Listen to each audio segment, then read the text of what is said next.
Well, well, well. Seems like the Carson Soucy effect actually was shown. And like I said, I just need my flowers for that. What's going on, guys? Welcome to another edition of 407 Rangers. It is your host, Raymond Tapia. Make sure you leave a like, subscribe, and a comment. Turn on your notifications when I'm about to go live. Did I not call it last night? If you watched this live last night, you would know that I literally said Carson Soucy will be on his revenge tour, and he's gonna more than likely score himself a goal. And look at the look at the outcome. Look at that. He actually got himself a goal. And like I said, it's to no one's surprise that he got the goal. And Matthew Schaefer had scored himself a goal as well. So at least Mika Zibanejad got the goal. Good job, Mika. And JT Miller had himself an assist. So good job. It's a good, nice little one-timer. But as I said, man, this team heartbreaking fashion, which they had plenty of chances to tie the game, but you know, it's the Rangers. Like I said, your bar has to always be set low when this team is playing. So right now, the way it's looking for Artemi Panarin, it's either the Los Angeles Kings or the San Jose Sharks might be in on getting Artemi Panarin acquired because from what I've seen so far, it's pretty much going to be like a sign and trade type of deal to where like he'll land on the team and he has to sign an extension right then and there. So we shall see what's going to happen, which team is going to actually be the ones to get Tammy Panarin. So it's going to be interesting to see what happens in that situation. But what are the odds? Rangers sweep the Islanders, and now the freaking tables have turned. Like, wow, man. Tables have turned, and now, like I said, for all we know, we can probably get the number one pick now, thanks to them getting swept by the Islanders. It's ironic. That's why I said this has to be scripted. Like, you you get three players to draw penalties in one possession last night, and now you just lose by you lose by one goal, and you allowed Carson Soucy to be the first fucking player in the Garden in the same season to score a goal with the Rangers, and within one day, ladies and gentlemen, of him being in the Islanders jersey, this man scores a goal. Like, it's up. This has to be written. It's like, it's way. This is some shit you would literally see in a Hollywood hockey kind of movie. The way it's going the fuck down, man. Because my God, like Carson Soucy revenge tour, man. It was just way too predictable. And once I kid you guys not, when I saw that Carson Soucy hit the goal, and I just started laughing my ass. I'm gonna lie, I just started hysterically laughing. I was like, "Hey, just really let Carson Soucy, of all people, score a goal." Oh my goodness! That's what I said. I feel like I am watching a cartoon happen in real life right now. Watching this hockey team, man, it's unbelievable. They scoop lower and lower and lower every game, and it's like, how much more lower are you going to find with this team? Because it seems like they found every obstacle to play as low as they can this season. That's the most mind-boggling shit about this whole entire season.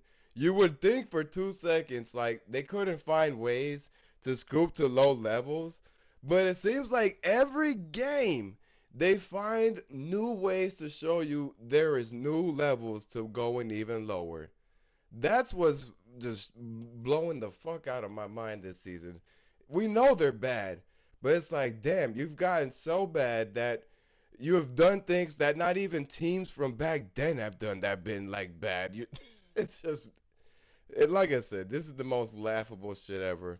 And of course, like the Rangers were shooting. They had one shot on goal, had two or three in the first period, but it was pretty much scoreless for the first two periods. No, I lied, but by the second period, pretty much. No, no, third period. Yeah, see, that's what I'm saying. Like the first two were definitely scoreless because I was waiting. I thought the Islanders were gonna absolutely cook like 5, 6 goals on them, like they did last night. But the Rangers somehow maintained neutral zone and the blue zone surprisingly.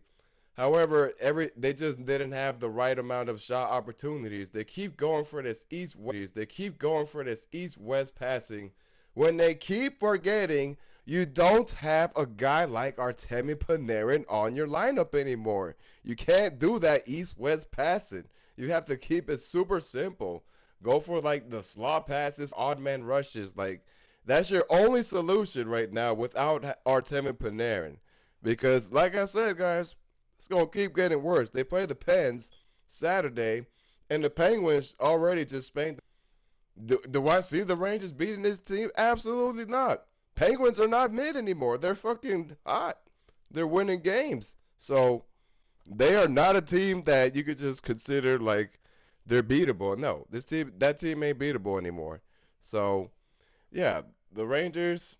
You if you want to see watchable games, you're better off waiting until the deadline moves and everything else, probably like after the Olympics and things like that, for you to even see the remaining games of what this new roster will have and bring. Like, because as I said, with the San Jose Sharks, if Drury has sense and a brain, this is the type of deal that you can probably acquire because the San Jose Sharks are already like inquiring from Artemi Panarin, so they're the team that's like pretty much number one on the list that's going to have a more of a chance of getting Panarin landing than his San Jose.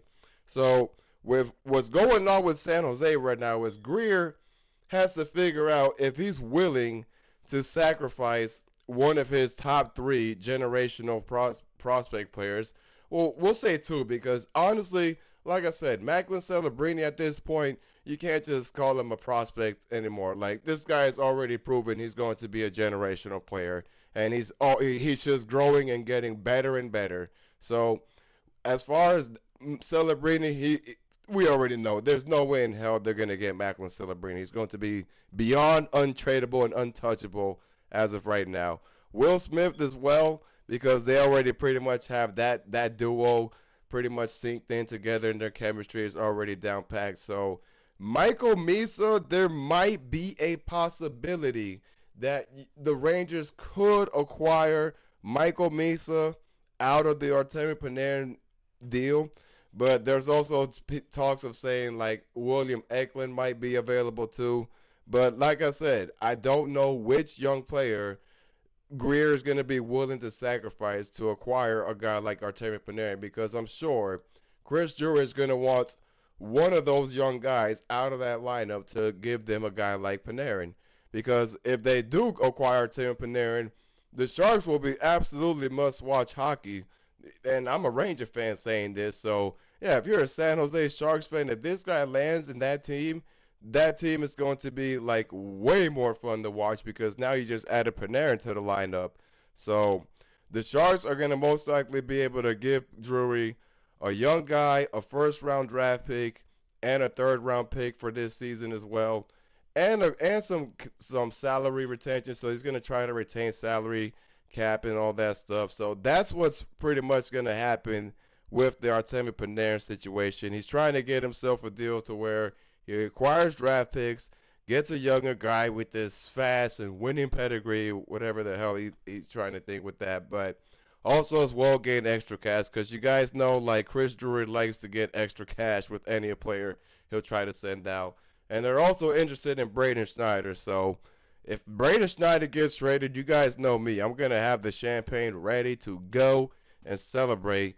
But I have like 4 bottles ready to just in case Chris Drury gets fired. I'm not even touching any of those until I hear Chris Drury no longer works for the New York Rangers. So, yeah, it's going to be interesting what they do Vinny Trocheck, man, how about him as well? Drawing that unnecessary holding penalty at the empty net, which I get it. You're trying to like avoid them hitting the dagger with the empty net goal, but at the same time, man, like come on, bro. You know the ref's gonna call that every time you're trying to have your stick out like that. Like, come on, bro. And look, like I said, man, this team. God bless anyone that still goes to that garden. Which, how about this as well? So, instead of the fire Drury chants, how about the Ranger fans at the garden chanting "Let's go Islanders"? It, listen, if you're James Dolan, that has to hit you a different type of way. You just heard your home crowd scream, "Let's go Islanders" instead of "Let's go Rangers." Listen, I've been a long I've heard the "Let's go Hartford." I've heard all kind of different chants going on in the garden, but that one right there, that's a new one. And we've been playing this team for a very, very long time. I've never heard the "Let's Go Islanders" chants that loud at the Garden. So now James Dolan, he has to stop being stubborn and in denial with yourself. Look at what Drury has created for you. Now you have the Fire Drury chants go away a little. Now you have your home fans chanting opposing teams to play better than the Rangers. That's how like depressing these home games have gotten, unfortunately. So if you're James Dolan, there's no way in hell you're sitting down in the mirror and saying to yourself, I'm still gonna give this Chris Drury guy a chance, and I'm gonna be patient and wait for this winning culture. Because I get it, he's trying to start the retool, get all these guys ready to move and things like that. But at the same time, you got to be real with yourself. The way it's going, like once Panarin's gone, there's no way in hell. Like even with the new pieces they acquire, let's be realistic. Do you guys really see this team having a fighting chance to go to the playoffs? I just want an honest to God answer from anybody that's on the chat watching this live right now. Tell me right now, do you truly believe in Chris Drury to make the right moves and get the right assets to where this team can go on an absolute tear and all of a sudden they're going to give you like a 28, 27 game winning streak? Because the window's already closing for them to even reach the wild card. I believe now they've won like what the 23 or 22 out of like what the 30 or freaking 29 something like that. So now this team is literally 5 to 6 games away from closing the gap to where they can't even sniff the wild card. So even if you acquire the points, you're still not going to be able to make the playoffs. So that's what I'm seeing from the Rangers. I'm just going to be so realistic. You guys see what happens. Without Panarin, the passing is not the same. The shooting is there, but it's also not like effective as Panarin's shot. So, like I said, Chris Drury is going to have a lot on his table. And I'm not mad at him for sitting out Artemi Panarin. As I said before, many videos prior, you got to sit out Panarin if you don't want to have an injury liability happen. Then next thing you know, he loses value, and now you have nothing to gain if you even trade him. So I see why Chris Drury is sitting him out, but as I said before, guys, we'll see what happens because the trade is definitely going to have to happen soon. If this is like going to be happening while they're figuring out what they're going to do. So, yeah, if you're Chris Drury, you're on the phone right now calling San Jose or the Los Angeles Kings and seeing like how soon can they make these either of these deals happen. So I'm just gonna sit back and wait from here, and we'll see what the Rangers do in the front office as far as the deadline and things like that. Because the Olympics is already right around the corner. We're like what 2.5 weeks away from the Olympics starting, so we'll see what happens if Panarin goes before or after the Olympics. That's all. That's where I'm at with the team right now. But I really appreciate y'all for watching, guys. I know I've been chattering for a little bit. And, I wish I can break down stats and give you guys, exciting things to talk about with this team, but unfortunately, they once again gave you guys a miserable, like, damn near unwatchable game. They made it, like, halfway watchable, but as I said before, like, this team, they forced, it's like you have to force yourself, drag yourself out of, like, any situation or bed, window, like, job, whatever, just to watch this team. Which, ironically, they were evened out at 21 shots. But of course, with their hits, I just can't understand this team. This team likes to be physical, but they don't like to go after the puck. Like Lafreniere in the first period, he was actually chasing the puck, but for some odd reason, you had other guys eating popcorn. It's just that simple. But as always, y'all, thank y'all for watching.